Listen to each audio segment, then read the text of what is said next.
प्रिय छात्र छात्राओं, आज की कक्षा में हम आधुनिक युग की मीरा कही जाने वाली कवयित्री महादेवी वर्मा पर चर्चा करेंगे।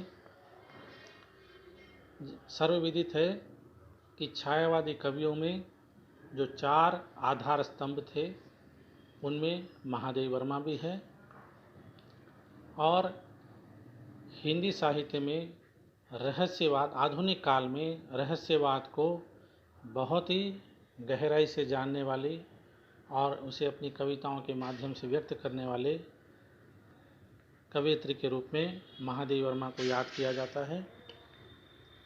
आज हम वे मुस्काते फूल नहीं कविता पर चर्चा करेंगे। पहली पंक्तियां देखिए।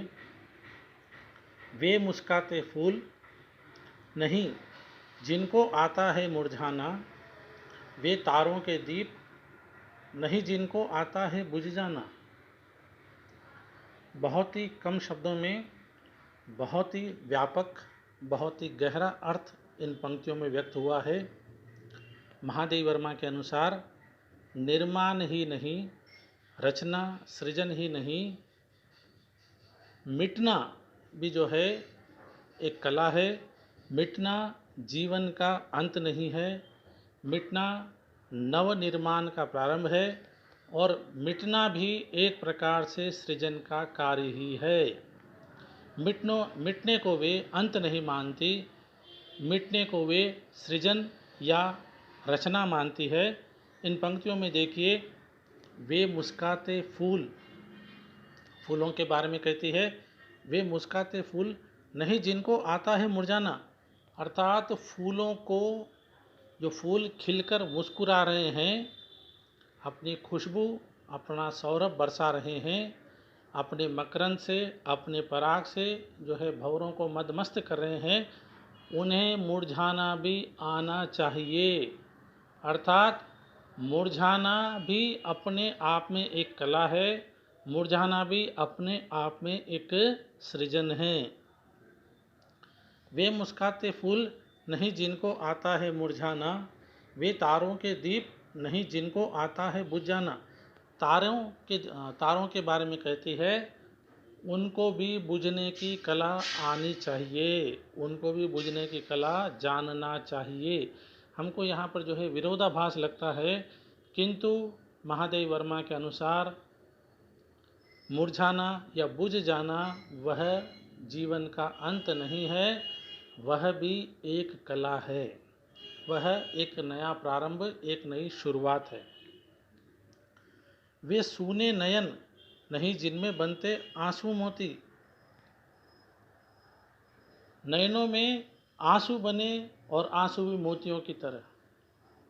अर्थात दुख को भी जाना जाए, दुख को भी जिया जाए,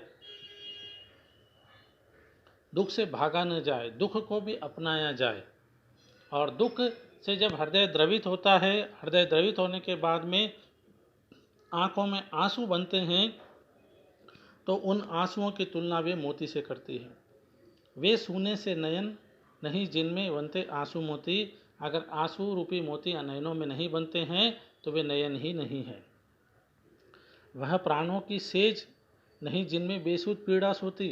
हाँ, हमारे प्राणों को सेज बताते हुए, प्राणों को सेज की उपमा देते हुए कहती है, उसमें पीड़ा बेसुध न हो, पीड़ा को भी सुध हो, पीड़ा भी जागे, पीड़ा को भी हम जिए, पीड़ा से भागे नहीं, पीड़ा को भी हम जिए, पीड़ा के एक एक पल का जो है हमें अनुभव करना चाहिए, पीड़ा से नहीं भागना चाहिए। यहाँ पर हमें बौद्धों का जो दुखवाद है उसका प्रभाव महादेवी वर्मा पर हमें दिखाई देता है। वे नीलम के मेघ नहीं जिनको है गुलजाने की चाह, वह अनंत ऋतुराज नहीं जिसने देखी जाने की राह।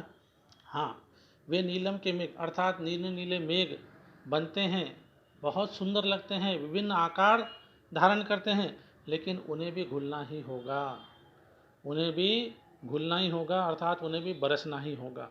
बरसेंगे, एक जीवन चक्र बनेगा, वे जो है नदी में जाएंगे, नदी से जो है समुद्र में जाएंगे, समुद्र से फिर जो है वाष्पीभूत होकर जो है वाष्प कणों के रूप में आसमान में जमा होंगे, फिर वे वाष्पीय कण जो है बादल बनेंगे, फिर जो है बरसेंगे। अर्थात अगर वे उसी रूप को लेकर बने रहेंगे, अपना नीला जो रंग है और जो विभिन्न आकृतियाँ उन्हें मिली है वायु के द्वारा, अगर उसी के मोह में फंसे रहेंगे तो जीवन का चक्र जो है थम जाएगा। इसलिए जो है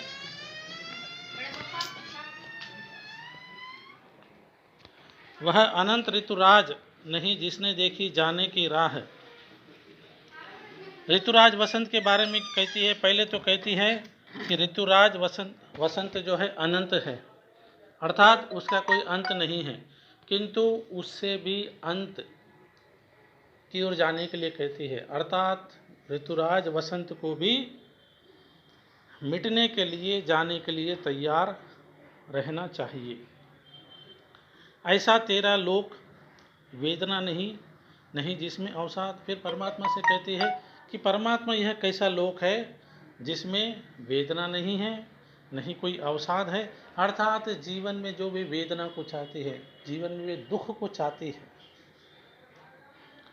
जलना जाना नहीं जिसने जाना मिटने का स्वाद। और वे कहती है जिसने मिटने का स्वाद नहीं जाना, ऐसा क्या लोक है। मिटने के बाद जो है नवनिर्माण होता है। सबसे पहले संकल्प, फिर समर्पण। तो संकल्प से जो है हम अपना कोई व्यक्तित्व निर्माण करते हैं, फिर उसी व्यक्तित्व को हम जो है समर्पित कर देते हैं। तो वे कहती है ऐसा तेरा लोक वेदना नहीं जिसमें अवसाद। जलना जाना नहीं जिसने जाना मिटने का स्वाद। आगे देखिए अंतिम पंक्तियाँ। क्या अमरों का लोक मिलेगा तेरी करुणा का उपकार, रहने दो हे देव, अरे यह मेरा मिटने का अधिकार। परमात्मा से कहती है कि मेरी भक्ति के लिए, मेरे प्रेम के लिए, मेरे समर्पण को देखकर, मेरी वेदना, मेरी पीड़ा, मेरे अवसाद को देखकर, मेरी कसक को देखकर क्या तुम मुझे अमर कर दोगे, या तुम्हारा जो अमरों का लोक है जहाँ पर कोई मरता नहीं वह मुझे मिलेगा। तुम्हारी करुणा स्वरूप मुझे भी क्या अमर कर दिया जाएगा। इसके विपरीत वह कहती है रहने दो हे देव रहने दो, अरे यह मेरा मिटने का अधिकार, मेरे मिटने का अधिकार तुम मेरे पास रहने दो। मैं अमर होना नहीं चाहती, मैं मिटना चाहती हूँ। और मिटना जो है कोई विवशता, कोई मजबूरी या कोई हीनता, कोई कमजोरी नहीं है। मिटना तो मेरा अधिकार है, क्योंकि जब मैं मिटूंगी ही नहीं तो सृजन का आनंद मुझे कैसे मिलेगा। सृजन का अगर आनंद पाना है तो मिटने के लिए हमें तैयार होना चाहिए। तो बहुत ही सुंदर भाव वे मुस्काते फूल नहीं कविता में मिला है। इस कविता को पढ़ने के लिए हमें जो है कामास का बहुत ध्यान रखना पड़ेगा। अगर कहीं पर भी हम कामा या अल्प विराम जिसे कहते हैं उस पर नहीं थमते हैं तो कविता का अर्थ जो है पूरी तरह से बदल जाएगा, अर्थात कविता के अर्थ को हम पकड़ नहीं पाएंगे। यहाँ पर हमारी कक्षा समाप्त होती है। धन्यवाद।